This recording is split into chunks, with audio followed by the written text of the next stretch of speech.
இது பாருங்க, அரிப்பூச்சி கொய்யா மரத்தில் அப்படியே அப்பிக்கிட்டு இருக்கு.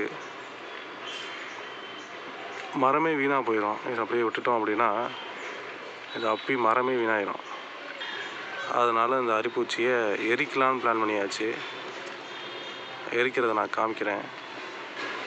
அதே மாதிரி இந்த இருக்குல்ல, இங்கேயும் பாரு அப்பிக்கிட்டு இருக்கு அரிப்பூச்சி. இதையும் எரிக்கணும். அதை அப்படியே கட்டி மண்ணெண்ணை நனைச்சி அப்படி காமிக்க வேண்டியதுதான். விட்டோம்னா அப்படியே மரமே வீணாக போயிடும்ல.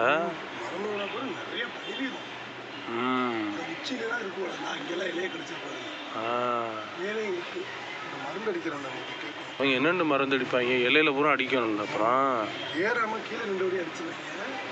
இந்த மாதிரி இருந்துச்சுன்னா மேலே செத்து அப்படியே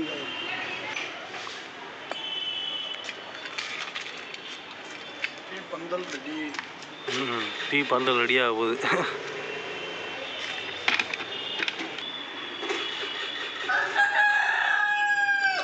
காத்தடி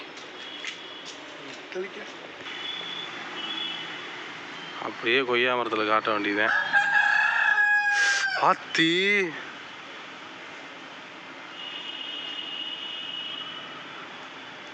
அப்பா, என்னவா இப்படி விழுகுது?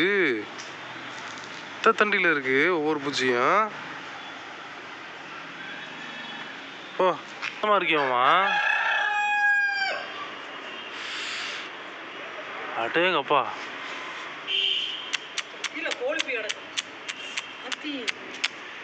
இந்த மேல இருந்ததுதானா?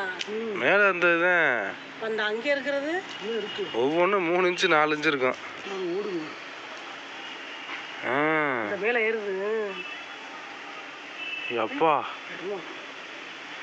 மரத்துல அப்புறம் இப்படி இருக்கு பூரா. இந்த கருப்பா இருந்தாலே அரிப்பூச்சி. அம்மா வாட்டி இப்படி உட்காந்துருக்கான் மரத்துக்கு அடியில். மண்டையில் விழுந்துருந்துச்சுன்னா அப்பி போயிருக்கோம். ஆத்தி இப்படி இருக்கு அரிப்பூச்சி. எம்பூட்டு இருக்கு. அதான் அப்படி மொசு மொசன்னு இருக்கு. காத்து வேற அடிக்குது. தண்ணி இல்லைங்க. எப்பா, மரம் முடிக்காது.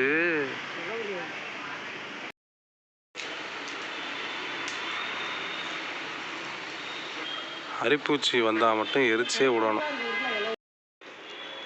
எப்பா இப்படி இருக்கு. ஆத்தாடு துணியெல்லாம் இதில் ஓடுற ஊறி போச்சுன்னா எப்பா